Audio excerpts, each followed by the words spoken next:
پاکستانی ہاں میں اپنے کرنسی لے جا لندن والے ذاکر میں پاکستان ہاں شیعہ منے تے جان دیں لندن والے من کی جان دیں میں آکھاں جی میرے کو اے کرنسی تے اے ہی لو نہ کہا جا جتوں آئے اتھے لے جا اے ملک ساڑھے ملک ساڑھی مرضی ہونی ہے اے جڑی توں چاہیے پاکستان چل دیا تھے نہیں چل دی میں چوکھا بھی بڑا ذاکر ہاں تے میری اتھے منی نہیں ہوتے تے نہیں نہ منی نہیں مہربانی کر میں امام حسین دا ذاکر تیرے ترلے پیا کرنا تیرے ملک دی کرنسی لندن آلے نہیں لیندے جانا علی دے پتران دے ملک کی کرنسیاں غیران دیاں چاہیاں نہیں ابو حیرانیاں چاہیاں نہیں امام مالک علیہ چاہیاں میں صدقے اللہ زندگی سے اتنال دراز جس ملک جانے ہی اس ملک دی نماز لے جا اگر علی تے علی دے 11 پترہ ہاتھ بن کے پڑی یا بن کے لے جا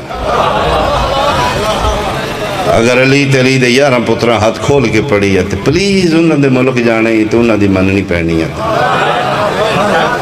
جس ملک جائیے قانون اتھوں دا مننی دے میں ایسی یورپ گیا تو اتھے اعلان کر دینے سموکنگ بھی ایریا مخصوص ہے پاکستان جتے دلے سوٹا لا لو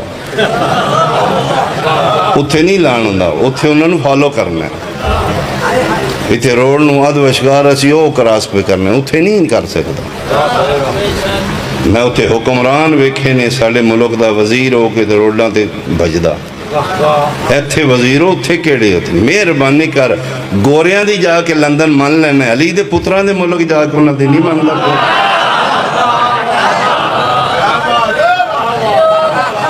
زد لے کے نہ اٹھیں عقیدہ لے کے اٹھیں اگر دین نبی دال محمد کو لیا جاندہ علی دیاں بازاراں قسم یا علی دی سے دین بچاندے پتر بھی رول گئے علی دیاں بھی رول گئے اس گھر دا صرف اتنا ہی جرم آئی حلال رکھنا چاندے حرام محمد حرام رکھنا چاندے مسلمان چاندہ اسلام میرے آنکھیں لگے اسلام آنکھیں میں پتران دیاں قطاراں زبا کرا دیں میں دیاں دے گھروں جاڑ دیں میں دیاں نسلہ مقا دیں مسلمان میں تیری آنکھیں نہیں لگاں گا سرداد نداد دست در دست حقا کے بنائے لا الہ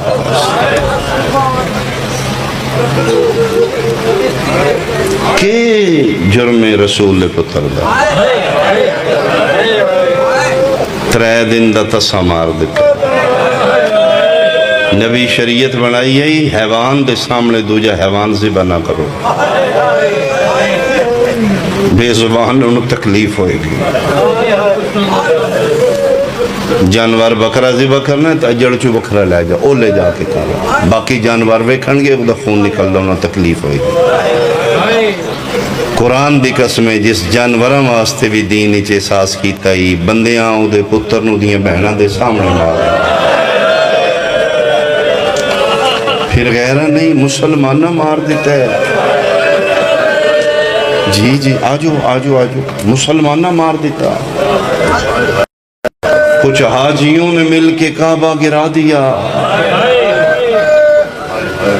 اللہ اکبر 9 لاکھ چو مارن والے یہودی نے کافر نے مشرک نے مسلمان مار رہے نے آؤ بسم اللہ ملک جی مالک زندگی سے دراز فرمائے بھائی نعید عباس سے تو سلامتیاں ہوں سفر بے خطر ہوں حسین دی امہ راضی ہوئے بس میں مقالعہ میں کمین کر رہا ہوں میرے لئے سنت بھائی مجلس سے حسین نکاح نہیں ٹوٹ دے مجلس حسین صحابہ نو گالی نہیں دیتیاں جانے مجلس حسین دل نہیں توڑے جانے میں ضرور پڑھنا میں ضرور پڑھنا اللہ اکبر کہ مجلس حسین تیرے کو مطالبہ کی مولوی کیوں ڈر دے مجلس سے چلا جاؤ اس بیریے لا دیتے نکاح ٹوٹ جائے گا صحابہ دی گستاخی ہوندی ہے بڑے غالی نے مشرک نے نہ جاؤ پلیز ساڈے وچ بیٹھو انڈرسٹینڈ کرو سن اسی رونگ ہاں سن ٹھیک کرو اسی ٹھیک ہاں سن قبول کرو مولوی تے ڈینجرس پرزا ہے جڑا سن دور کر رہے اتنے بیریئر کیوں لگے نے؟ وہ غالی نے، مشرک نے، کالے کپڑے پاندے نے، صحابہ دے منکر نے، انہاں دی مجلس جاؤ گے نکاح ٹوٹے گا. اصل وجہ کی ہے؟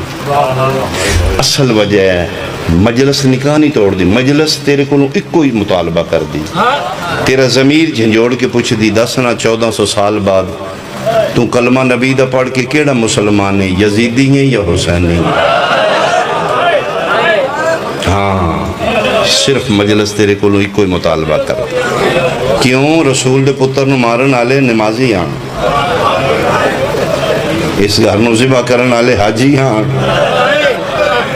دھیاں نو لٹن والے قرآن دے قاری ہاں. نمازاں تے مان نہ کریں، حجاں تے فخر نہ کریں. اپنے ضمیر کو پوچھی تو کیڑا مسلمان ہے، 9 لکھ لیں یا 72 لیں؟ مسلمانہ مارے نبی دے پتر نے، اور فتوہ 18,000 مولویاں دے دیتا کہ باغی ہے اس نو مارو. کتنا اس نو بندیاں ماریا ہوئے گا جس دا مارنا ثواب سمجھا گیا ہو. امام دی قسمیں مسلمانہ دے ذہن نو بریفنگ اتنا کر دیتا گیا ہی، مولویاں فتوہ دیتے تھے حسین نو مارو، نعوذ باللہ باغی ہے، انہوں مارنا ثواب ہے. اے جڑا سی ذاکر پڑھنے جدو کل کچھ نہیں اس ریت سٹی ہے. یہ کیوں ریت سٹی ہے؟ امام حسین نو مرن دے بعد مار دے رہے، صرف اس واسطے مولویاں دسے نو مارنا ثواب ہے. وہ آدھا یار ہتھیار کو نہیں، چلو ثواب ہو جائے گا، تتی ریت سٹ دے. اے مسلمان تیری مینٹیلیٹی ہے.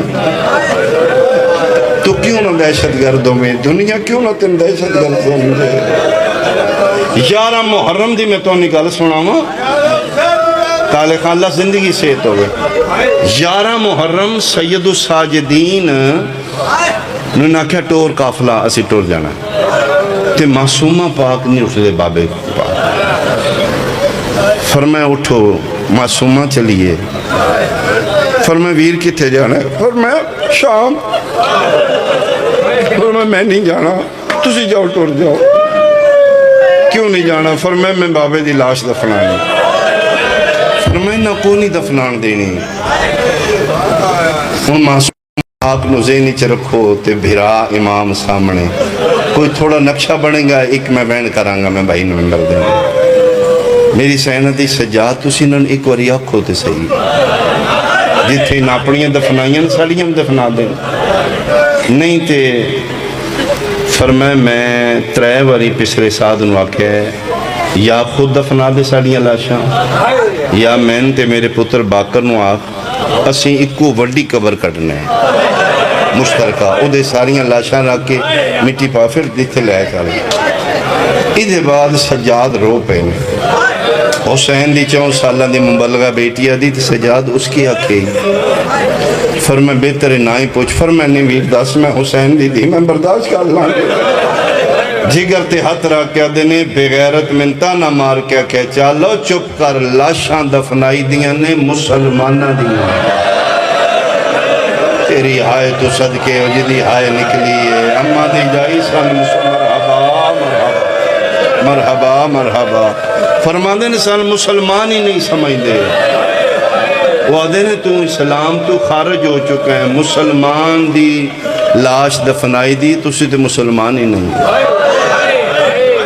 فرمائے ٹھیک ہے پھر تسی ٹور جو میں دفنا لانگی.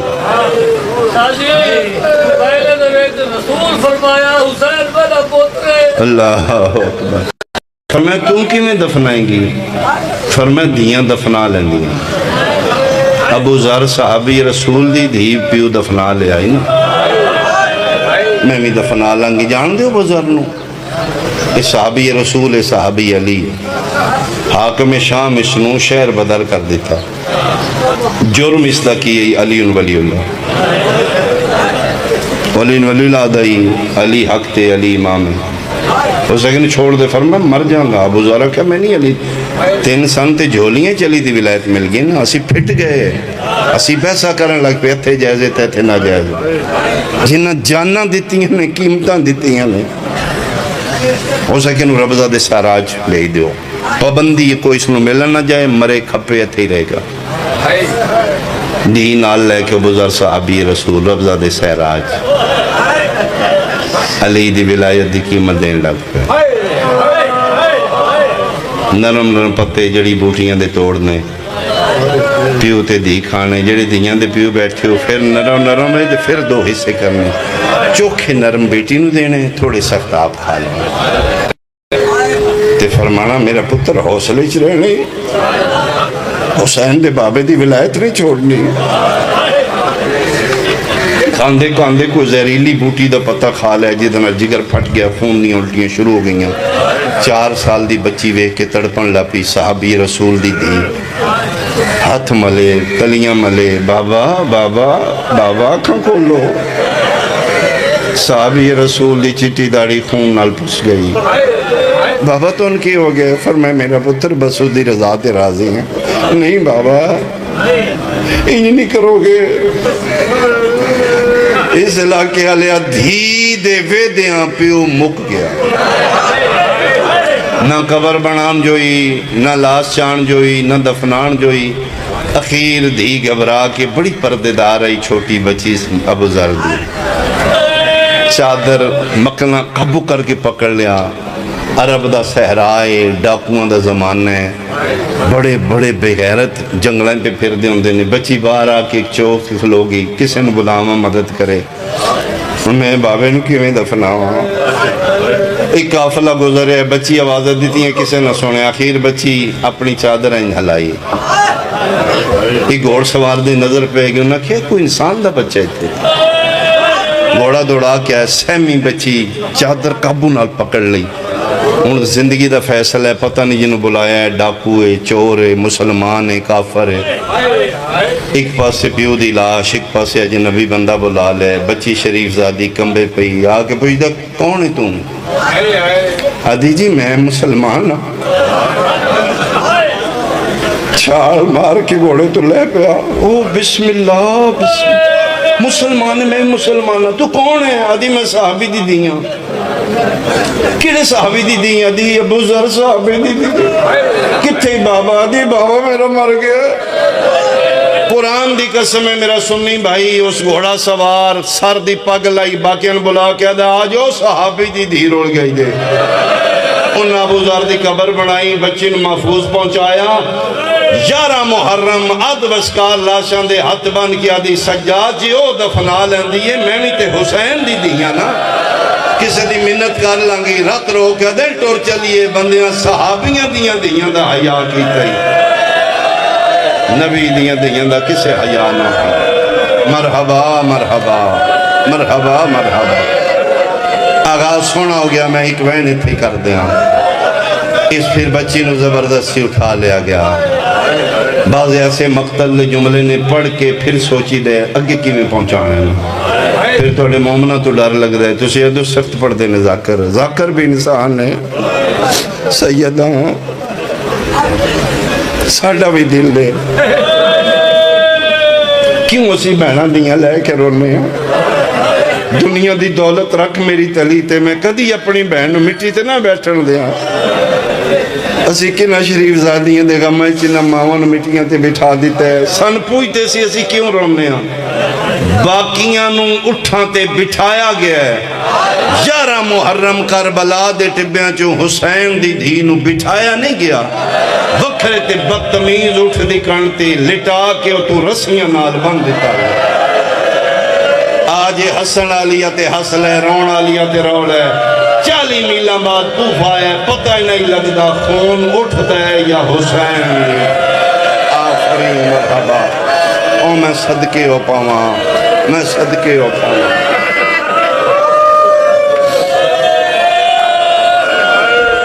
صدقے صدقے صدقے۔ اے پھر سارے رستے روندی، بابا بابا بابا کر دی، زندان شام میں جا گئی۔ میرے کول پوچھیں تے میں مصیبی دا کراں، قسم خدا دی سلا کیا لیا، شام فتح کر گئی نہیں حسین دی دھی دے وین، مکا گئی شام نو معصومہ دے وین۔ زلزلہ آمدائی بدبخت حرام زادہ ایک دن بلایا، پلید یزید نے اسے کیا وہ سجاد شامی زلزلہ کیوں آمدہ ہے روزانہ رات شام ہلدی فرمائے میری بہن روندی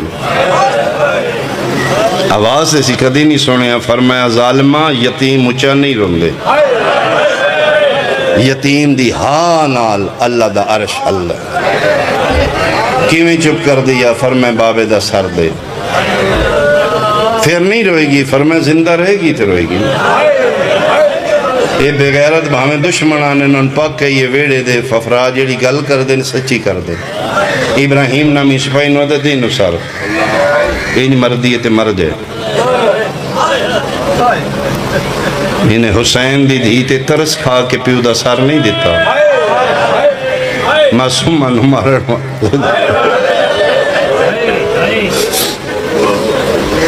قرآن ناطق دا سر دردان دے قرآن چالیا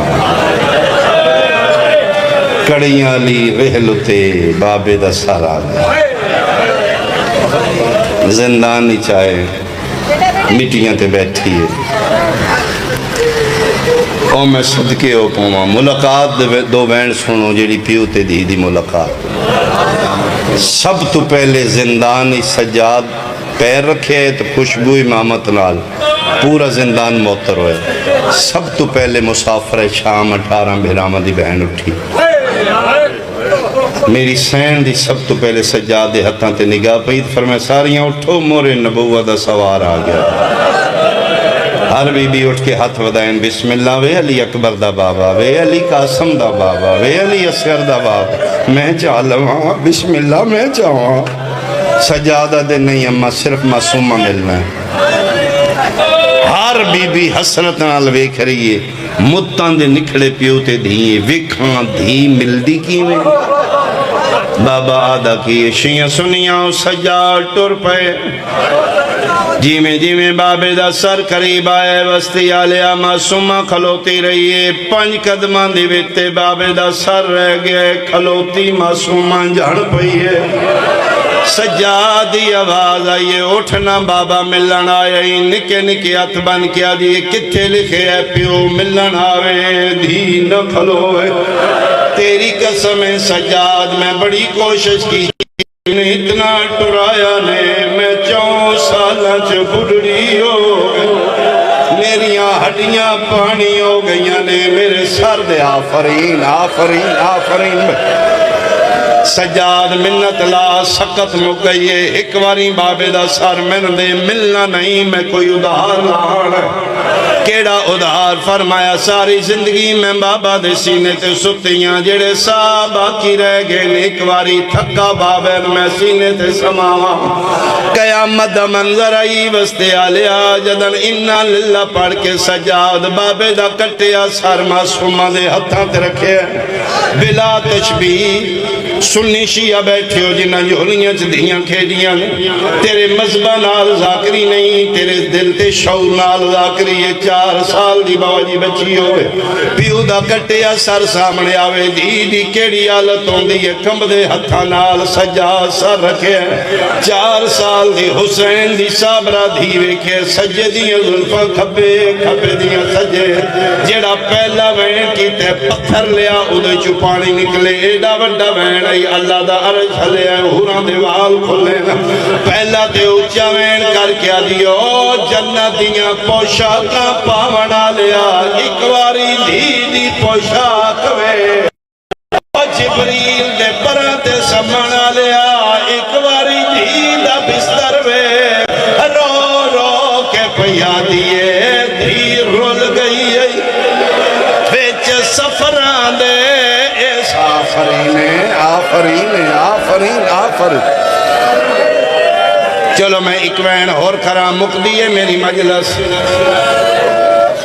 بابا جس دن مارے اس میں بڑا مارے بابا سارے راہ میں گھوڑے نال بھجایا نے بابا دے ہاتھ لوہے دی مندری آئی دا ہاتھ بڑا بھاری ہے میں نے اتنا مارے ہے میرا جبڑا زخمی ہو گئے دی گلہ کر دیا یہ شہید اعظم دے لب حلے نے فرمائے میرا پتر میں تسلی نال سنا میں صرف تیرے واسطے آیا میں نے ایک ایک دکھ سنا رو کیا دیئے بابا تیرے ذات کر قیامت تائیں پڑسن میری زندگی تھوڑی ہے میرے دکھ ڈھیر بابا مکنے کوئی نہیں یہ آگے تے ایک تے آخری کیڑا کیڑا دکھ سنا ہوا بابا میرے دکھ ڈھیر نے ساتھ تھوڑے رہ گئے نہ کچھ ویکھ لے کچھ سن لے کدے کلو سنا فرمایا جے نہیں سن سکدا میرے گواہ کل پوچھ لے شبیرہ دے کون زندانی تیرا گواہ بابا ٹھتی آلہ پڑھ دائی تھی ساریاں گلہ پیوں جولی کی تیاں نے گواہ دا نام آئے معصومہ بابے دا سار چایا ہے چہرے دے برابر کر کیا دیئے جے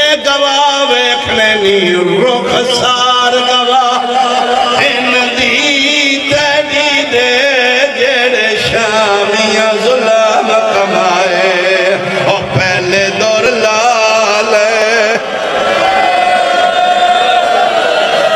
ہمیں چہاروں میں امام علی زین العابدین علیہ آلاف و تحید وسنہ سے پوچھا گیا فرزند رسول اللہ قرآن میں اپنی ولایت کا اعلان فرما رہا ہے لیکن ہم کیوں اللہ کی ولایت کے آگے تسلیم ہو جائیں قبول کریں اور مان لیں تو اللہ کی ولایت کیوں واجب ہے ہم پر تو حضرت نے جواب دیا کہ دو وجوہات کی بنیاد پر اللہ کی ولایت بشر پر واجب پہلی وجہ یہ کہ اللہ انسانوں کا خالق ہے اور دوسری وجہ یہ ہے کہ اللہ انسانوں کا رب ہے اور پھر فرمایا اگر اللہ صرف ہمارا خالق ہوتا اور ہمارا رب کوئی اور ہوتا تب بھی اللہ کی ولایت بشر پر واجب نہیں تھی اور اگر ہمارا خالق کوئی اور ہوتا اور اللہ صرف ہمارا رب ہوتا تب بھی اللہ کی ولایت بشر پر واجب نہیں تھی کیوں واجب ہے خالق بھی ہے رب بھی ہے پہلے اس نے ہمیں عدم سے وجود دیا نہیں سے ہے بنایا اور پھر خلقت وجود سے آراستہ کرنے کے بعد ہمیں ہمارے حال پر نہیں چھوڑا ہماری ربوبیت فرمائی پرورش کی پروان چڑھایا بشر کو پالا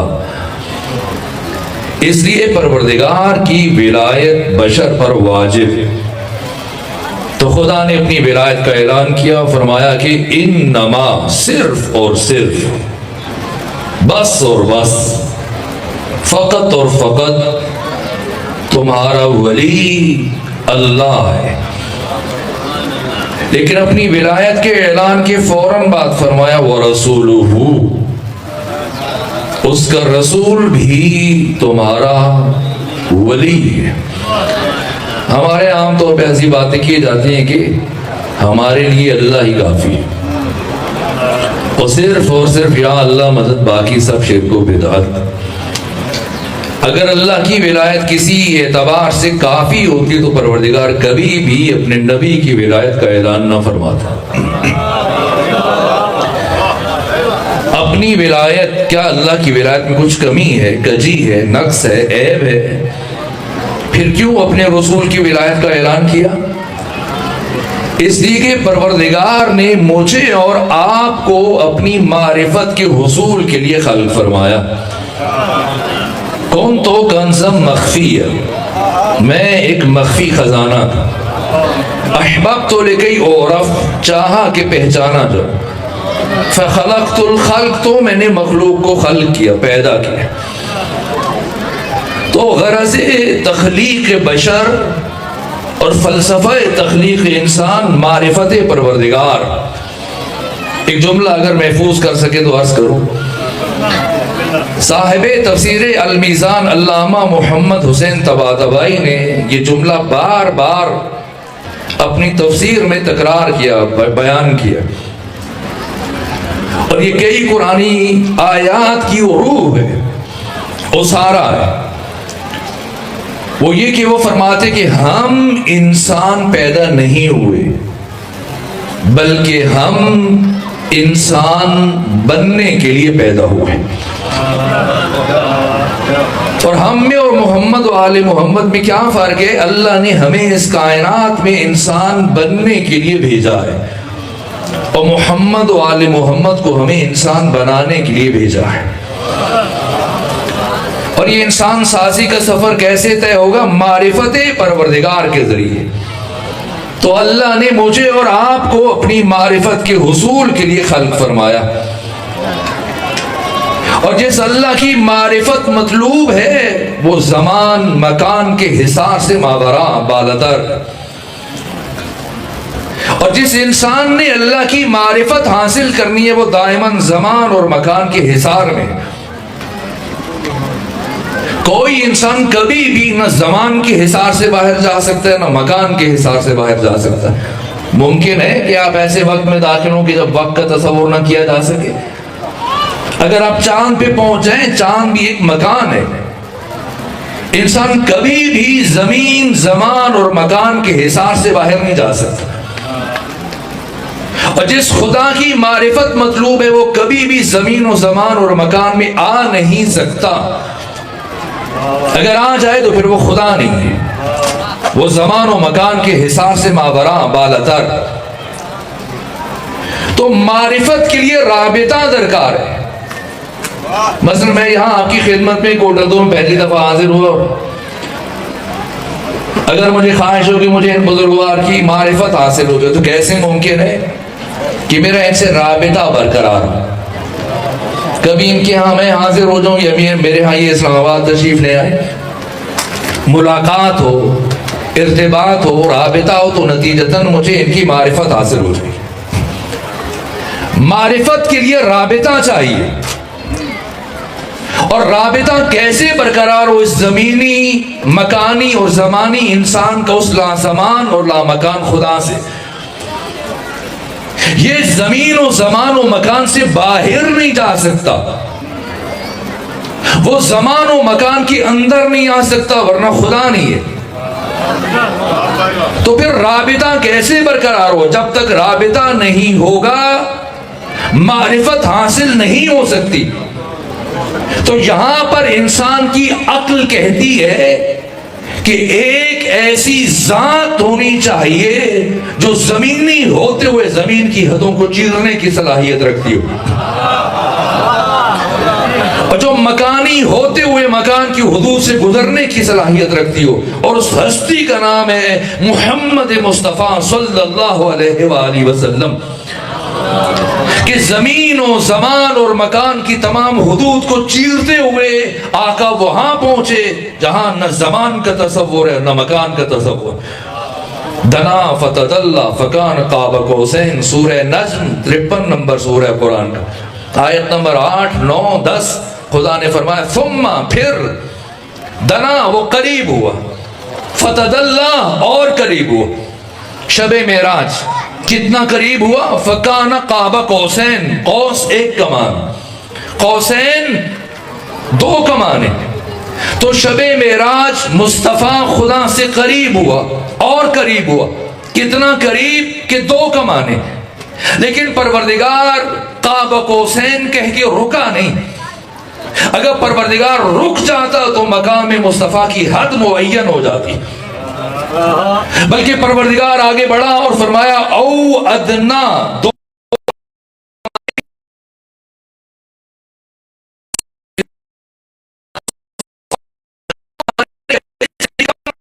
اتنا کم.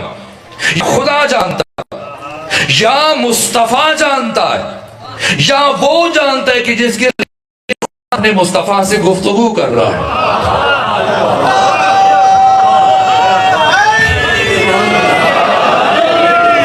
اسی کا نام علی ابن ابی طالب ہے. اور پروردگار نے تیسرے مرحلے میں پھر علی کی ولایت کا اعلان کیا. نام نہیں لیا، علامت بیان کی. اگر پروردگار نام لے لیتا تو مسلمان قرآن کا وہی حال کرتے جو تورات، انجیل اور زبور کا یہودی اور عیسائیوں نے کیا. تحریف اور تغیر و تبدل کا شکار ہو جاتا قرآن. اللہ نے قرآن کو محفوظ رکھنا تھا اور ذکر بھی کرنا تھا، اور اس طرح سے پہنچایا۔ وہ لوگ جو حالت رکوع میں زکات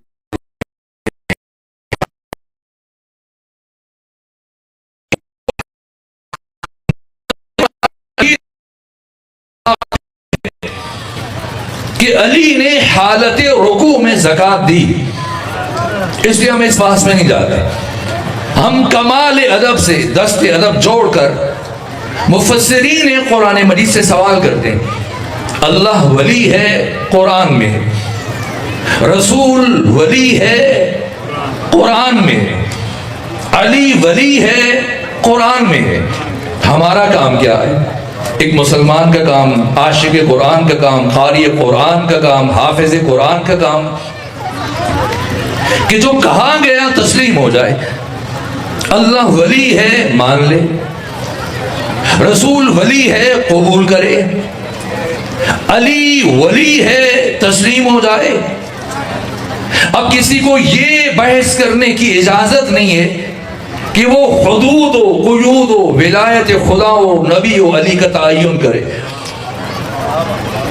کہ اللہ کتنا بڑا ولی ہے، رسول کتنا بڑا ولی ہے، علی کتنا بڑا ولی ہے۔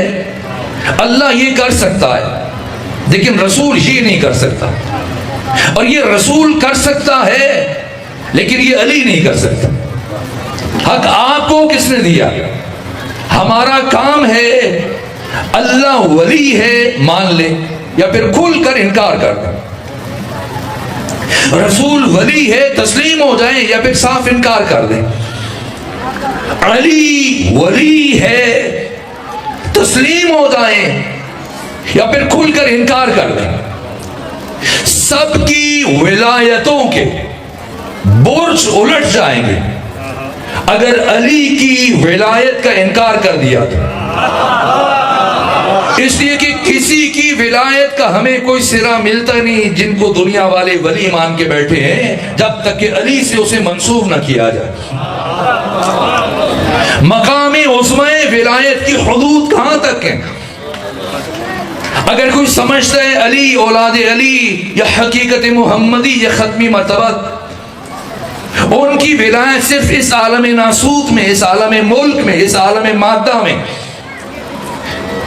اس عالم ہست و بود میں، اس عالم آب و گل میں، اس بزم گیتی و کائنات، اس دھرتی اور جہان میں منحصر ہے، تو یقیناً غلطی پر جو اللہ نے سورہ باقی نور کی 35ویں آیت میں بیان فرمایا۔ یہ 14 عظیم مراتب ہستیاں اور ان کے وجود کا مرتبہ نازلہ اس عالم ناسوت میں اللہ نے انسانوں کے درمیان ہادی بنا کے بھیجا، لیکن ان کا وجود منحصر نہیں اس عالم میں۔ اس سے مابرا، اس سے بالاتر عالم ملکوت، پہلے ملکوت اسفل، عالم مثال، پھر عالم نفس، پھر عالم جبروت، ملکوت اعلیٰ، بیت المعمور، آسمان چہارم، جو مستقر ہے ملائکہ کا، جو ٹھکانہ ہے ارواح انبیاء کا، وہ یہ 14 کا نور ان سب کے لیے معلم ہے، ان کے لیے مرشد ہے، ان کے لیے رہبر ہے۔ یہ معلم ملائکہ ہیں، ملائکہ نے انہیں کچھ نہیں سکھایا، یہ استاد ملائکہ ہے۔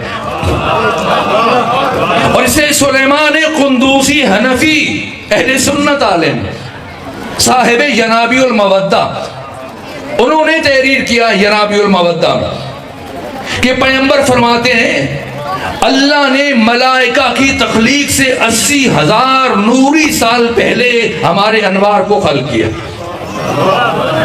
نوری سال سمجھیں گے؟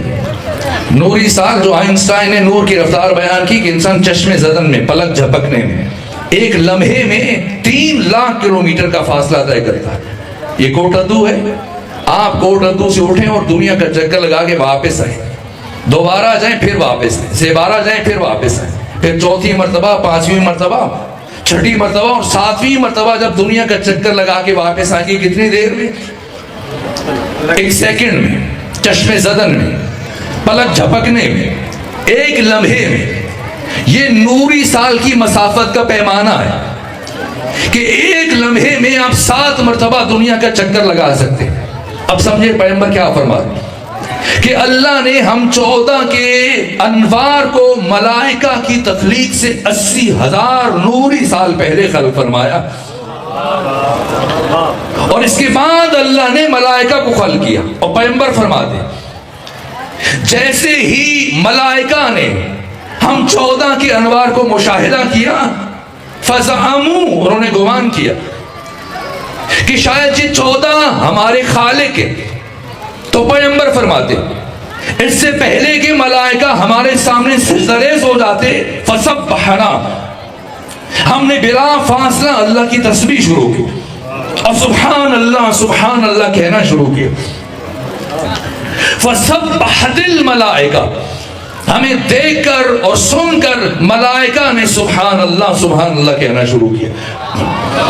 حللنا وحللت الملائکہ، ہم نے لا الہ الا اللہ کہا اور ہمیں دیکھ کر اور سن کر ملائکہ نے لا الہ الا اللہ کہنا شروع کیا. خدا کی تقدیس، تحمید، بندگی، ذکر، عبادت، سجدہ ملائکہ نے ہمیں دیکھ کے حاصل کیا. اور پھر پروردگار نے ارادہ کیا کہ جبرائیل کو باقی فرشتوں کا سردار معین کرے. تو اب حق تعالیٰ نے جبرائیل سے خطاب کرتے ہوئے کہا کہ بتا من انت ومن انا، تو کون ہے میں کون ہوں. صاحب جنابی المودہ سلیمان قندوزی حنفی نے تحریر کیا کہ پیغمبر نے فرمایا اس سوال کے جواب میں جبرائیل نے کہا انت و انا، تو ہے اور میں ہوں. یہاں پیغمبر اسلام فرماتے ہیں کہ میرے بھائی علی ابن ابی طالب کا نور آگے بڑھا اور آگے بڑھ کر جبرائیل کو خدا سے گفتگو کا سلیقہ تعلیم دیا کہ کس طرح سے پروردگار سے گفتگو کی جاتی ہے. کہ نور علی نے کہا اس طرح سے کہو انت رب الجلیل وانا عبدک الذلیل واسمی جبریل. جبرائیل کا نام جبرائیل کسی اور نے نہیں رکھا، علی ابن ابی طالب نے رکھا.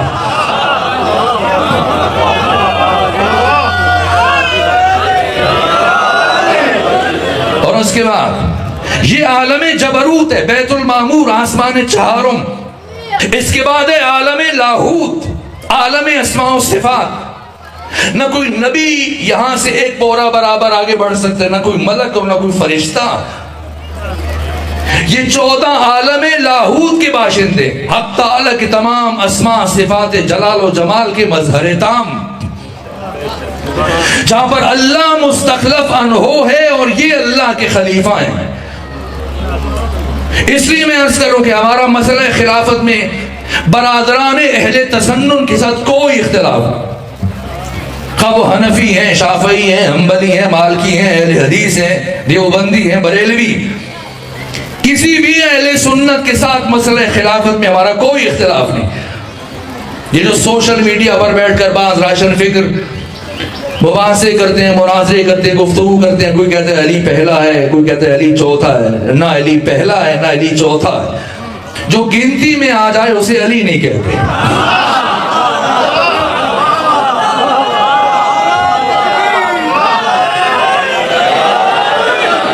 علی حق تعالی کی احدیت کا مظہر تام ہے. یہ جو ہم خدا کو واحد کہتے ہیں یہ مجازن کہتے ہیں، اس لیے کہ واحد عددی کا یہ نقص ہے کہ اس کا نصف بھی ممکن ہے، اس کا 2 بھی ممکن ہے، اسے آدھا بھی کر سکتے ہیں، یہ گنتی میں بھی آ سکتا ہے. خدا حقیقتاً احد ہے جس کے نہ 2 ممکن ہے، نہ نصف ممکن ہے، نہ یہ گنتی میں آ سکتا ہے. وہ ایک ہو کے بھی آگے عدد نہیں رکھتا، وہ ایک ہو کے بھی ہم سے گنا نہیں جاتا. علی حق تعالی کی احدیت کا مظہر تام. ہمارا مسئلہ خلافت میں کوئی اختلاف نہیں کسی بھی مسلمان کے ساتھ، اس لیے کہ وہ جس خلیفہ کی بات کرتے ہیں وہ اور ہے، ہم جس خلیفہ کی بات کرتے ہیں وہ اور ہے. وہ خلیفۃ المسلمین کی بات کرتے ہیں، ہم خلیفۃ اللہ فی الارضین کی بات کرتے ہیں. مسلمانوں کا خلیفہ کوئی بھی ہو سکتا ہے جسے 2 4 10 20 40 50 60 70 مسلمان اکٹھے ہو کے منتخب کر لیں، لیکن اللہ کا خلیفہ صرف وہ ہو سکتا ہے جسے خدا خود منتخب کرتا ہے. علی خلیفہ خدا، علی جانشین خدا.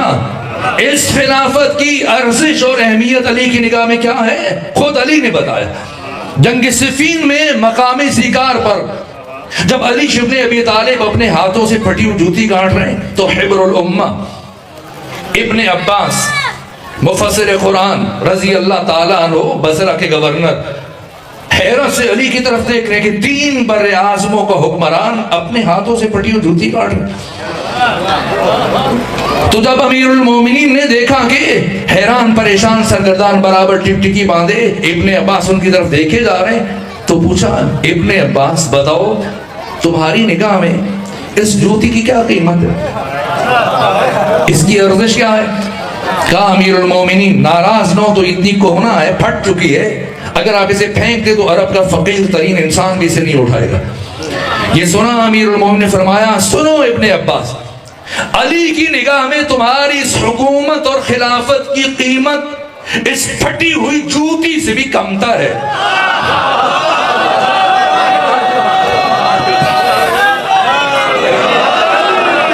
آپ علی کو خلیفہ ثابت کر کے علی پر احسان کر رہے ہیں، وہ علی جو خدا بننے سے انکار کر دے وہ لوگوں کی دی ہوئی خلافت سے لے کے کیا خوش ہو جائے گا؟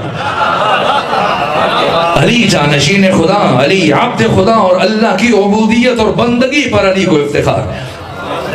اور سید العلماء علامہ نکن نے یہ جملہ کہا کہ تاریخ بشر میں، تاریخ آدم میں، تاریخ عالم میں، تاریخ خاتم میں، تاریخ انسانی میں علی وہ واحد حکمران ہے جو یہ بات کر سکتا ہے کہ تخت سلطنت پست اور علی کی جوتی بلند۔ کیوں؟ کہ اس لیے کہ تخت سلطنت پر کبھی باطل کے پاؤں آئے اور کبھی حق کے پاؤں آئے، لیکن علی کی جوتی وہ مبارک جوتی ہے جس میں ہمیشہ حق کے پاؤں آئے۔ علی جانشین خدا ہے، اس لیے تیسرے مرحلے میں حق تعالی نے علی کی ولایت کا اعلان کیا اور فرمایا کہ وہ لوگ جو حالت رکوع میں زکوٰۃ دیتے ہیں وہ بھی تمہارے ولی ہیں، اور مقام عظمہ ولایت کو بیان کیا۔ وقت نہیں کہ میں زیادہ طول و تفصیل سے عرض کروں، بس چند ایک جملے اور عرض کروں۔ مقام عظمہ ولایت، ولایت عہدہ نہیں ہے، ولایت مسئولیت نہیں ہے، ولایت منصب نہیں ہے، امامت الگ ہے، خلافت الگ ہے، ولایت الگ ہے۔ اور خود خدائے لا شریک نے پہلے اپنی ولایت کا اعلان کیا اور پھر سمجھایا کہ جس معنی میں خدا ولی ہے اسی معنی میں رسول ولی ہے، اور جس معنی میں رسول ولی ہے اسی معنی میں علی اور علی کے 11 بیٹے یہ اولیاء خدا ہیں۔ اور امام راغب اصفہانی نے مفردات راغب میں جو ولی کا معنی لکھا ہے، ولی کہ جس ذات اور خدا کے درمیان فاصلہ تصور نہ کیا جا سکے۔ یہ بلا فصل کی قید یہ صرف توضیحی ہے، وضاحت کے طور پہ ہم کہتے ہیں، ورنہ ولی ہوتا ہی وہی ہے جو بلا فصل ہو۔ اور ولایت خود نظام عظمہ ولایت حق تعالی کی وحدانیت کا ناگزیر تتمہ ہے، ناگزیر تکملہ ہے۔ حقیقت ولایت کو بیان کرتے ہوئے امام علی ابن موسیٰ الرضا جب 200 ہجری میں مدینہ سے خراسان تشریف لا رہے تھے، جب مامون الرشید نے آپ کی ولایت عادی کے سلسلے میں بات کی، اور خراسان پہنچنے سے پہلے جب بازار نیشاپور میں پہنچے تو حد نگاہ تک ہزاروں لوگوں نے حضرت کا استقبال کیا، جن میں اہل سنت علماء محدثین نے لکھا ہے کہ صرف 28,000 قلمدان تھے، لکھنے والے تھے، محدثین۔ امام اسماعیل بخاری، امام مسلم بن حجاج، ان کے اساتید خود امام احمد بن حنبل، ایسی شخصیات بازار نیشاپور میں موجود ہیں۔ اور جیسے ہی امام علی ابن موسیٰ الرضا کی سواری بازار نیشاپور میں داخل ہوئی، یہ کوٹ ادو کہہ رہا تھی، یہ جگہ کوٹ ادو، آج یہ مجلس ہے یہاں پر شیخ عمر، خوب نام ہے، بستی شیخ عمر۔ تو یہاں پر یہ جو مجلس ہے، تو اس مجلس کے لیے اب تک مسلسل اعلانات ہوتے رہے اور اشتہارات، اور مسلسل بتایا گیا، دعوت دی گئی، تو آپ اس مقام پر آج اکٹھے ہوئے۔ اور آج سے 1400 سال پہلے نہ کوئی اشتہار ہے، نہ یہ سوشل میڈیا اور ذرائع ابلاغ، وہ کچھ بھی نہیں ہے۔ یہ محبت ہے امام علی ابن موسیٰ الرضا کی لوگوں کے دلوں میں، کہ صرف سنا تھا کہ فرزند رسول مدینہ سے چل چکے، یہ 200 ہجری میں بازار نشاپور میں کم سے کم 80,000 افراد کا اجتماع ہے. تاریخ اسلامی میں غدیر سے بعد دوسرا بڑا اجتماع، جس میں 28,000 محدثین اور قلمدان اور لکھنے والے. جب آپ کی سواری پہنچی ہے تو آپ کی جان کو چونکہ خطرہ تھا اور آگے انباری پہ پردہ حائل تھا، تو اشتیاق اٹھا اور لوگوں نے اصرار کیا، فرزند رسول رخ جمال سے پردہ ہٹائیے، ہم آپ کی زیارت سے مشرف ہونا چاہتے ہیں. اور جب پردہ ہٹا اور لوگوں کی نگاہ جب حضرت کے چہرے پر پڑی تو بے ساختہ آنکھوں سے اشک جاری ہوئی.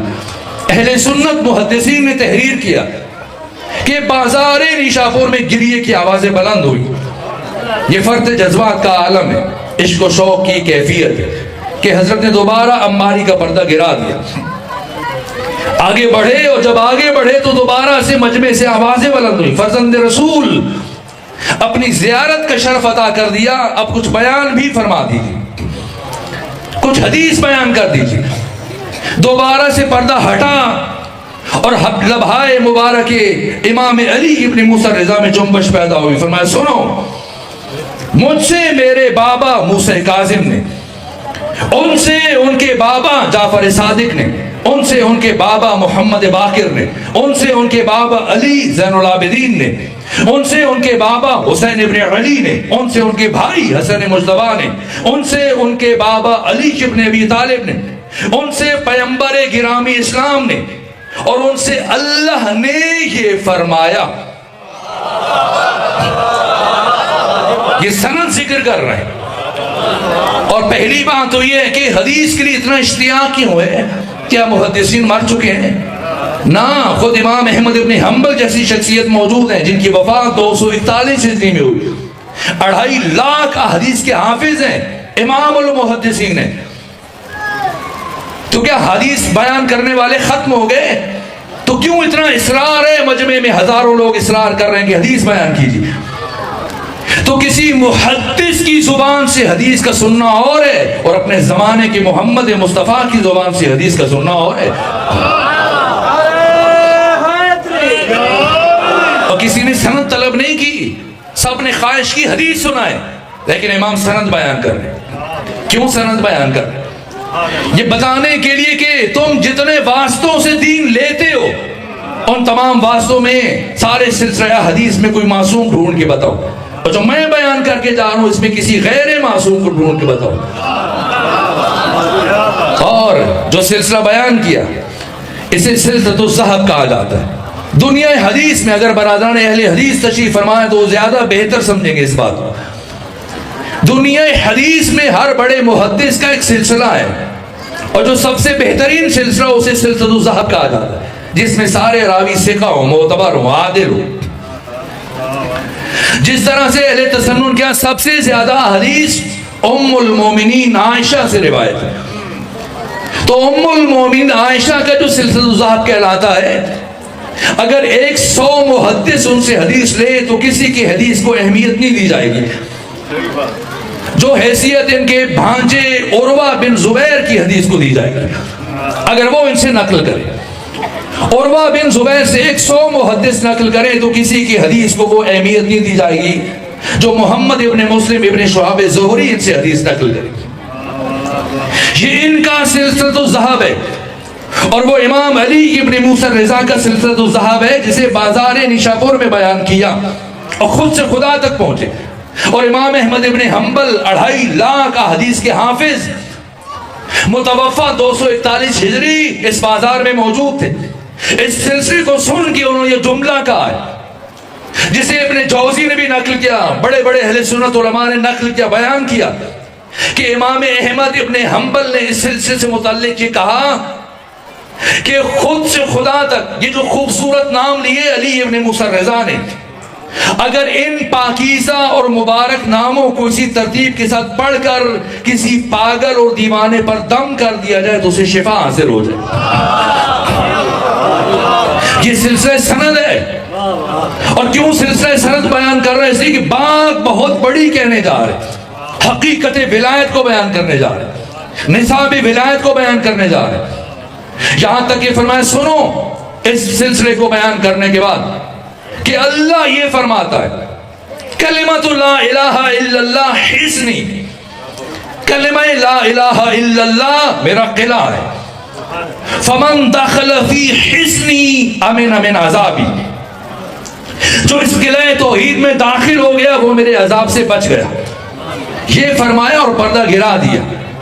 لیکن سامنے کوٹ عمر یا شیخ عمر کے مومنین بیٹھے ہوئے نہیں تھے، بلکہ بازار نیشاپور کے وہ افراد تھے جو مسلسل کئی دنوں سے کئی گھنٹوں سے آپ کا انتظار کر رہے تھے، اور اس مسلسل انتظار کے نتیجے میں سب کے سب سراپا گوش بنے ہوئے تھے، سراپا کان بنے ہوئے.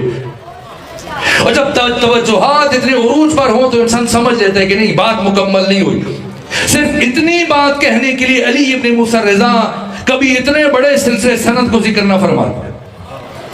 اس لیے جب آپ نے پردہ گرایا تو دوبارہ آوازیں بلند ہوئی، فرزند رسول اپنی بات کو مکمل کر دیجیے. یہاں تک کہ حضرت نے پھر تیسری مرتبہ پردہ ہٹایا اور فرمایا سنو بشرطہا و شروطہا وانا من شروطہا.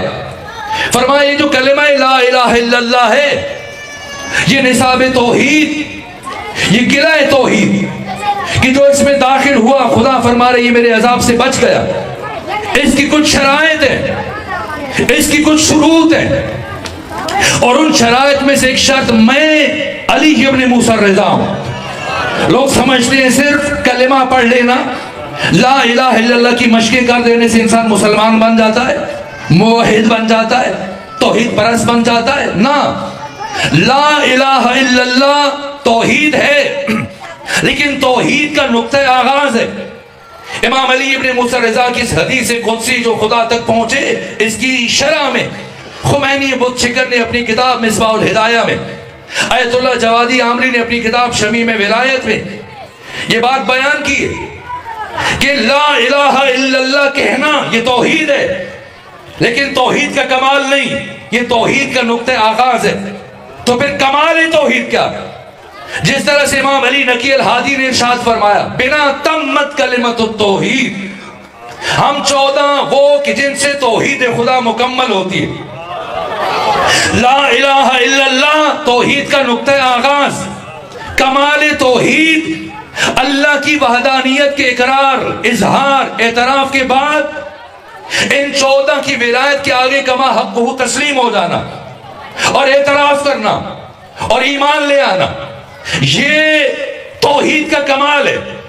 تو پھر کفر کیا ہے اور شرک کیا ہے؟ تو اللہ کے بعد ان 14 میں سے کسی ایک کا انکار یا ان 14 میں سے کسی ایک کی دشمنی، اور اگر کوئی ان کے مقابلے میں آ جائے یہ کفر ہے. تو شرک کیا ہے؟ اللہ کے بعد ان 14 کے علاوہ کائنات کے کسی بھی 15ویں انسان کو اٹھا کر ان کی صف میں شامل کر کے ان کی برابری کی سطح پر لانے والی کوشش، یہ شرک ہے، یہ شرک ہے.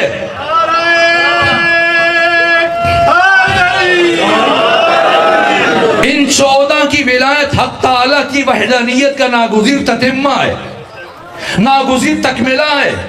جس طرح سے امام احمد ابن حنبل نے فرمایا کہ حب علی حب اللہ و ولایتہ ولایت اللہ، علی سے محبت کرنا ایسا ہی ہے جیسے خود خدا سے مدد کرنا، محبت کرنا. اور علی کی ولایت وہی ہے جو تسلسل ہے، حق تعالیٰ کی ولایت. علی سے مانگنا ایسا ہی ہے جیسے خود خدا سے مدد مانگنا. یہ 14 اللہ کی مشیت کے ظرف ہیں، یہ 14 اللہ کی رضا کے مظہر ہیں، یہ 14 خود ارادہ خدا ہیں. اور اگر کسی کو یہ بات سمجھ میں نہ آ رہی ہو تو آئے بازار دربار شام میں، جہاں امام حسن مصطفیٰ اپنے ایک غلام کے ہمراہ پہنچے امیر شام کے دربار میں. یزید بن معاویہ بن ابو سفیان بن حرب بن امیہ اس کی ولایت احدی کا احتجاج کے سلسلے میں جب پہنچے شام میں، امیر شام کو اطلاع ہوئی کہ حسن مصطفیٰ آئے مجھ سے بحث کریں گے، الجھیں گے، مجھے رسوا کریں گے، تو اپنے درباریوں سے کہا کہ کل جب حسن مصطفیٰ میرے دربار میں آئے تو اس سے پہلے کہ حسن مجھ سے بات شروع کریں تو ہم نے حسن مصطفیٰ سے ایسی باتیں کرنی ہے کہ وہ زد ہو جائیں. مثلا کہنا کہ حسن مصطفیٰ کا باپ بہت بیچارہ انسان تھا، بوسیدہ لباس پہنتا تھا، خاک پر بیٹھتا تھا، غریبوں کے ساتھ کھانے کھاتا تھا، غریبوں کے بیچ میں بیٹھ کے فیصلے کرتا تھا. لیکن میرے باپ کے پاس اتنی زمینیں تھی، اتنی جائیداد تھی، اتنے نوکر چاکر، مال مویشی، اتنے وسائل تھے، اتنے غلام، اتنی کنیزیں. یہ 7 افراد کو سکھایا، مغیرہ بن شعبہ کو، مروان بن حکم کو، ولید بن عتبہ کو، زیاد کو، ان سب کو پہلے سے آمادہ کیا، تیار کیا کہ اتنی بات کرنا، اتنی دیر گفتگو کرنا کہ حسن زد ہو جائے. اور دوسرے دن جب حسن مصطفیٰ آئے امیر شام کے دربار میں، تو پہلے ایک اٹھا، اس نے باتیں شروع کی، پھر دوسرا، تیسرا، چوتھا، پانچواں، چھٹا، ساتواں، اور دیر تک اپنے آباء و اجداد کے کارنامے بیان کرتے رہے. اور پھر مولا متقیان کی شان میں گستاخی کرتے رہے، یہاں تک کہ امام حسن کمال تحمل سے ان سب کی گفتگو سنتے رہے.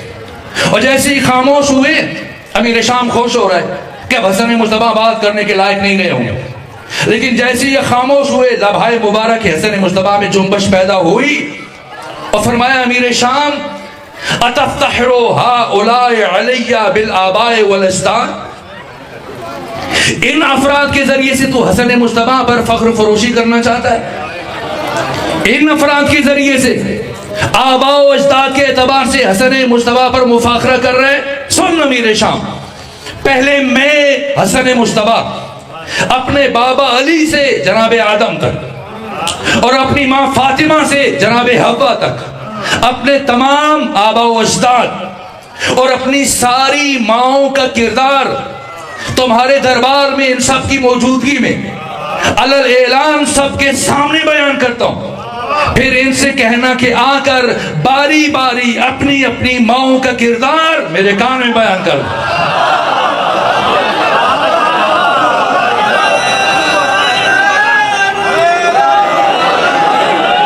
اور اس کے بعد خطبہ ارشاد فرمایا، واللہ لو قمت علی ھذا المقام حولا فحولا، اللہ کی قسم اگر میں حسن مصطفیٰ اس مقام پر کھڑا ہو جاؤں 1 گھنٹہ 2 گھنٹے 1 مہینہ نہ، حولا فحولا، سال ہاں سال کھڑا رہوں.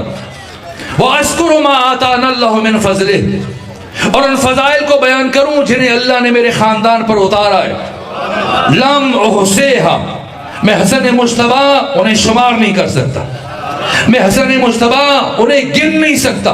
اور اس کے بعد اپنے تصرف کو بیان کیا، اپنے اختیار کو بیان کیا، اپنی ولایت تکوینی کو بیان کیا. یہ نصاب ہے ولایت تکوینی. ایک مرتبہ فرمایا، سنو اہل شام اور سنو امیر شام، واللہ لو شئت لجعلت العراق شاما والشام عراقا، اگر میں حسن مصطفیٰ چاہوں شام کو عراق بنا دوں، عراق کو شام بنا دوں. والرجل امرأة والامرأة رجلا، اگر میں چاہوں مرد کو عورت بنا دوں، عورت کو مرد بنا دوں. جیسے کہ جملہ ارشاد فرمایا ابن ابی الحدید معتزلی اہل سنت عالم ہے، جن کی وفات 656 ہجری میں ہوئی. وہ کہتے ہیں فقام رجل من الحضار، حاضرین میں سے ایک کھڑا ہوا اور امام حسن مصطفیٰ کی طرف دیکھ کر کہنے لگا، یبن ابی تراب، اے علی کے بیٹے، من یقدر علی ذالک، کس میں اتنی طاقت ہے کہ اتنی بڑی بات کہہ سکے؟ یہ سنا فنظر الامام الیہ شزرا، امام نے خیرہ نگاہی سے اس کی طرف دیکھا اور دیکھنے کے بعد ایک جملہ ارشاد فرمایا، اما تستحیین ان تقعدی بین الرجال، شرم نہیں آتی عورت ہو کر مردوں کے درمیان بیٹھ گئی؟ دائیں نماز بچھائیے.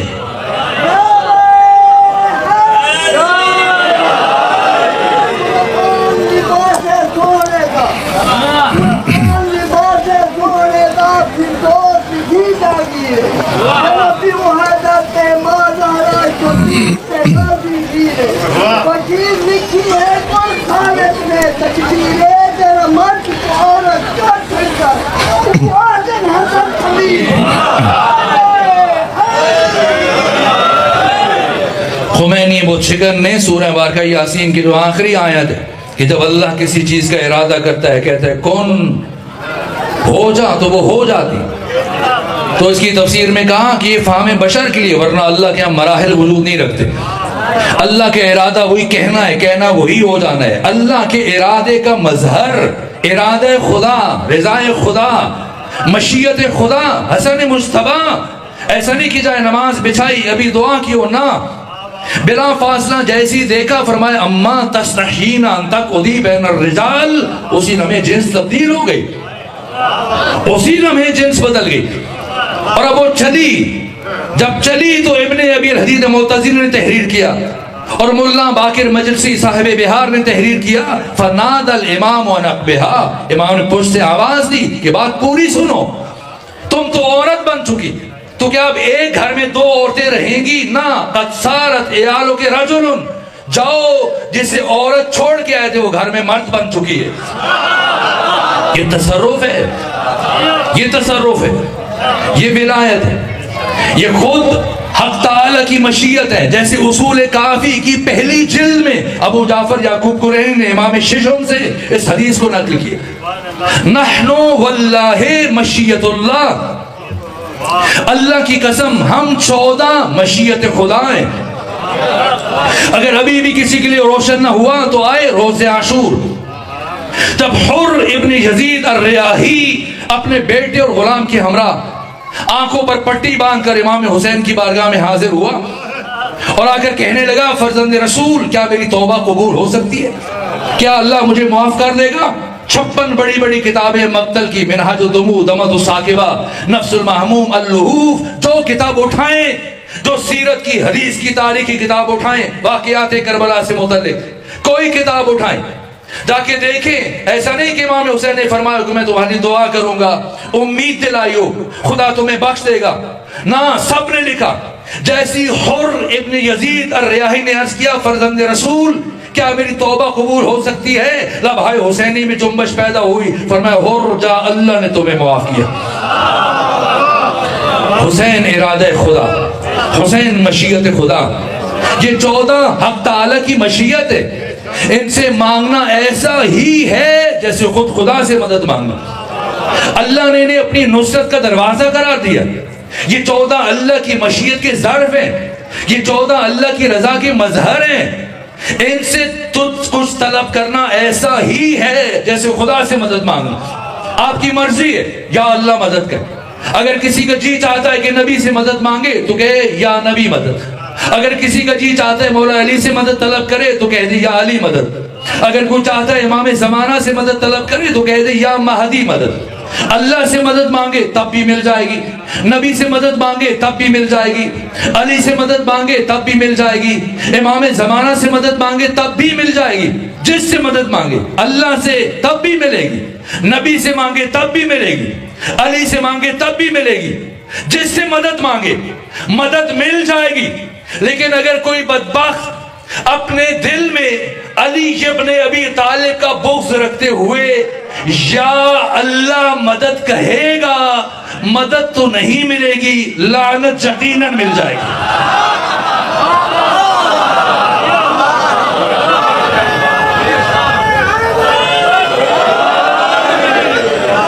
یہ 14 مشیت خدا ہے. اس لیے پیغمبر کرام اسلام نے فرمایا، اس لیے آقا نے فرمایا کہ ان اللہ یغضب لغضب فاطمہ ویرضا لرضاها. اللہ کا غضب فاطمہ کے غضب میں، اللہ کی رضا فاطمہ کی رضا میں. اس کی تفسیر میں آیت اللہ وحید خراسانی نے فرمایا کہ اگر پیغمبر اسلام یہ فرما دیتے کہ جس سے خدا راضی اس سے فاطمہ راضی، اور جس سے خدا ناراض اس سے فاطمہ ناراض، تب بھی بڑی بات، تب بھی کم سے کم فاطمہ زہرا کی عصمت ثابت ہوتی، آپ کا معصوم ہونا. لیکن نہ، آیت اللہ وحید فرماتے کہ اس حدیث میں ختمی مرتبت نے توحید کو محور قرار نہیں دیا، فاطمہ زہرا کو محور قرار دیا. یہ نہیں فرمایا کہ جس سے خدا راضی اس سے فاطمہ راضی، جس سے خدا ناراض اس سے فاطمہ ناراض. نہ، فرمایا جس سے فاطمہ راضی اس سے خدا راضی، جس سے فاطمہ ناراض اس سے خدا ناراض. تو معیار رضایت خدا فاطمہ زہرا ہے، فاطمہ زہرا ہے. آج مختلف قسم کے روشن راشن فکر جن کو اتنا بھی نہیں پتا کہ اسلام سین سے لکھا جاتا ہے یا سات سے لکھا جاتا ہے، جو آج تک یہ درک نہیں کر پائے کہ یزید کو رضی اللہ قرار دے یا لعنت اللہ قرار دے، ایسے راشن فکروں کو اٹھا کر سرکاری سطح پر ان کو اسلام کے تعارف کے لیے پیش کیا جاتا ہے، حکومتی ریاستی پروٹوکول میں لایا جاتا ہے کہ وہ سکھائیں اسلام، جس اسلام میں قاتل حسین علیہ السلام کو رضی اللہ کا قرار دیا جا رہا ہے۔ ایسے نالائق یا خلنائق کیا ایسوں کو بلا کر دین سکھانا، کون رضی اللہ ہے اور کون لعنت اللہ ہے؟ معیار ذات فاطمہ زہرا ہے۔ یہ پیغمبر اسلام نے سکھایا ہے کہ اللہ کا غضب فاطمہ کے غضب میں، اللہ کی رضا فاطمہ کی رضا میں، کون رضی اللہ بن سکتا ہے اور کون لعنت اللہ علیہ قرار پائے گا؟ معیار فاطمہ زہرا ہے۔ اگر فاطمہ زہرا کسی سے راضی ہے وہ ہمارے سر کا تاج ہے، وہ رضی اللہ ہے، اور اگر کسی سے فاطمہ زہرا ناراض ہو کر دنیا سے چلی گئی، رضی اللہ تو نہیں بنے گا، لعنت اللہ علیہ یقیناً بن جائے گا۔ بس میرے عزیزوں، چونکہ ایام انہدام جنت البقیع، کتنی دفعہ نبی زادی کو شہید کیا اور یہ نبی زادی سر عظمہ پروردگار، اللہ کا سب سے بڑا راز، اور اللہ کبھی بھی اپنے سب سے بڑے راز کو عیاں نہ فرماتا۔ اگر مقصد پروردگار فاطمہ زہرا کو اس کائنات میں بھیجے بغیر حاصل ہو سکتا، لیکن مقصد پروردگار کا حصول منحصر تھا ذات فاطمہ میں اور نہضت فاطمہ میں اور جہاد فاطمہ۔ ان 14 کی ولایت کو بچانے کے لیے اللہ نے اپنے سب سے بڑے راز کو عیاں فرمایا، ورنہ خود فاطمہ زہرا سر عظمہ پروردگار۔ امام موسیٰ کاظم علیہ آلاف طیب وسلم نے سورہ نور کی 36 نمبر آیت کے ذیل میں تفسیر میں یہ جملہ ارشاد فرمایا، فی بیوت اذن اللہ ان ترفع ویذکر فیہا اسمہ، کہا کہ پیغمبر 4 دن بیمار رہے، جمعرات سے بیماری شروع ہوئی اور پیر تک، پیر کے دن صبح میں آپ کی رحلت، اور پہلے 4 دنوں میں ختمی مرتبہ نے 4 کام کیے، اور جمعرات کے دن جو آ کر ایک کام انجام دیا، بیماری کی حالت میں اٹھے اور اپنے عزیزوں کے ذریعے سے پیغام پہنچایا، مخصوص افراد تھا، انہیں بلایا، اکٹھا کیا اور سب کو لے کے آئے، کہاں؟ علی اور بطول کے گھر کے دروازے پہ، اور اس کے بعد اسی 36 نمبر آیت کی تلاوت کی اور فرمایا میرے صحابہ سنو، اس گھر میں علی رہتے ہیں، اس گھر میں فاطمہ رہتی ہیں، اس گھر میں حسن رہتے ہیں، اس گھر میں حسین رہتے ہیں، علی راز خدا، فاطمہ راز خدا، حسن راز خدا، حسین راز خدا، اور جس گھر میں اللہ کے یہ راز رہتے ہیں یہ گھر حجاب خدا ہے۔ اور اے میرے صحابہ خیال رکھنا، میرے بعد حجاب خدا کی حرمت کو شکستہ نہ کرنا۔ لیکن اس کے بعد امام موسیٰ کاظم نے اپنے سر پہ ماتم کیا اور اپنے زانوں پر ہاتھ مارتے ہوئے جملہ کہا، اللہ کی قسم حجاب خدا کو شکستہ کیا گیا۔ کیا ہوا؟ فاطمہ زہرا سلام اللہ علیہ، وہ بیوی جس بیوی کی زندگی کی سب سے بڑی خواہشیں تھی، جب پیغمبر نے پوچھا ہے فاطمہ بتائیں آپ کی زندگی کی سب سے بڑی خواہش کیا ہے؟ فرمایا بابا صرف ایک خواہش ہے کہ زندگی میں کبھی کوئی نامحرم مجھے نہ دیکھے اور نہ میں کسی نامحرم کو دیکھوں۔ یہ مشیت فاطمہ ہے، اور خدا کی مشیت کیا ہے؟ علی متقی ہندی صاحب کنز المال امام اہل سنت یہ حدیث تحریر کہ میدان معاشر میں ایک مرحلے میں خدا فرمائے گا، یا اہل معاشر غضوا ابصارکم، آنکھیں بند کرو، وَنَكِّسُوا رُؤُوسَكُمْ، اپنے سروں کو جھکا دو۔ سب سوال کریں گے پروردگار کیا بات ہے؟ خدا فرمائے گا اس لیے کہ اب میرے حبیب کی بیٹی فاطمہ زہرا میدان معاشر میں داخل ہو گئی۔ یعنی مشیت پروردگار کو گوارا نہیں کہ کوئی نبی بھی سر اٹھا کر فاطمہ زہرا کی طرف دیکھے۔ تو جب اللہ کی مشیت بھی یہی ہے اور فاطمہ زہرا کی مشیت بھی یہی ہے تو پھر آخر کیا مجبوری تھی؟ ایک دن یہی فاطمہ زہرا جن کی زندگی کی سب سے بڑی خواہشیت کی کبھی کوئی نامحرم مجھے نہ دیکھے، اپنے گھر سے چلی ہیں اور دربار کی طرف جا رہی ہیں۔ در حالی کہ شہید باقر الصدر نے لکھا کہ وہ دروازہ جو مسجد نبوی میں کھلتا تھا ابھی تک کسی نے بند نہیں کیا، اگر بی بی اس دروازے سے مسجد میں جائیں تو صرف 1 قدم کا فاصلہ ہے، لیکن نہ، بیوی اس دروازے سے نہیں گئی اور گلیوں سے گزر کر جا رہی.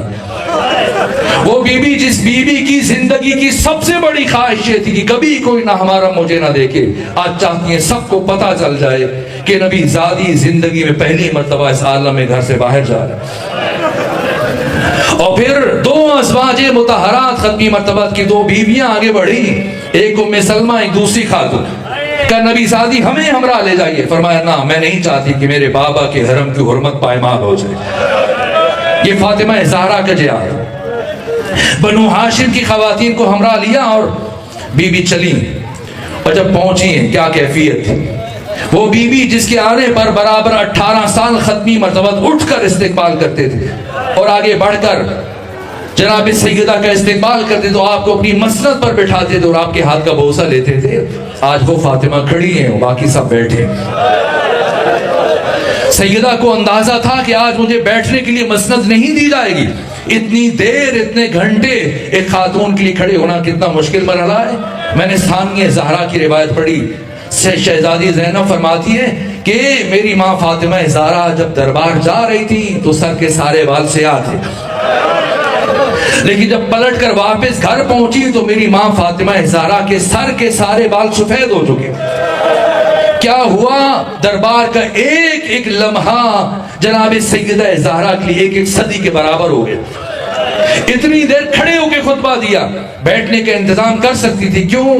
کیوں انتظام نہیں کیا؟ تاکہ ضمیر انسانی پر دستک دے سکے کہ جس فاطمہ کے آنے پر پیغمبر اسلام ہمیشہ کھڑے ہو جاتے تھے، آج وہ فاطمہ کھڑی تھی اور باقی سب بیٹھے. اور پھر خطبہ دیا، ایسا خطبہ دیا کہ جس نے قصر خلافت کو منہدم کر کے رکھ دیا.